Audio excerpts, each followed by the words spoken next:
Good morning, it's July 28th, and I am really excited about this particular devotional series. We're going to look at Psalm 119, a whole series on one psalm. Now, it is the longest psalm in the scriptures, the longest chapter in the Bible. But David is talking about God's word, and what he does is he takes the Hebrew alphabet and begins every section with that letter.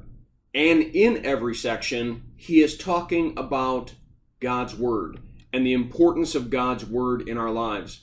And so, in Psalm 119, verses 1 and 2, David said, "How blessed are those whose ways are blameless, who walk in the law of the Lord. How blessed are those who observe his testimonies and who seek him with all their heart." And so, three things that I think that we have to look at. I've titled this devotion, How Do You Begin Your Day? What David is saying is, number one, I got to walk in the law of the Lord. I don't just study the Bible or do devotions and set it down and then forget about it. It's not like a Grisham novel, or it's not a novel that we read.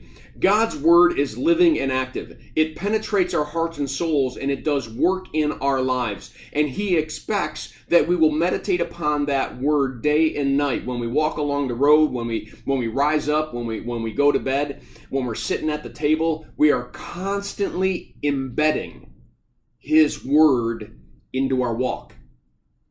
Listen to that again.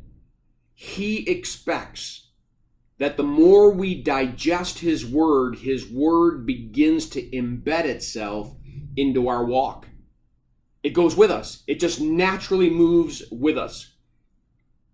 Secondly, he says, observe the Lord's testimonies. And I think what he means here, and this goes along with the sermon series that we have going on right now at Firmly Rooted, seeking the sacred, finding the sacred in our everyday lives. That God does touch the earth. God does come down and meet our needs. He does do activity just like he did in the Old Testament. He still does it now in our day, and we should be looking for those testimonies. We should be expecting God to act and to work, and we should look at the world through his eyes. And then lastly, he talks about seeking him with all of our hearts. And I think of Jesus in the Sermon on the Mount when he says that we should hunger and thirst for righteousness. This idea that we should be yearning for him. Peter says that like newborn babies, we should long for the pure milk of the word. Imagine a baby longing to be fed, waking up 2-3 times in the night to be fed.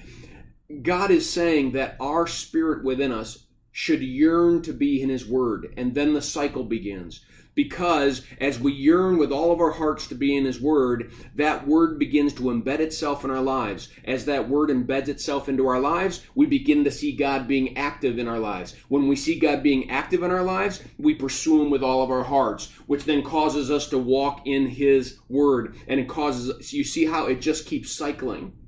Well, I pray that this devotion is a blessing to you. Have a firmly rooted day.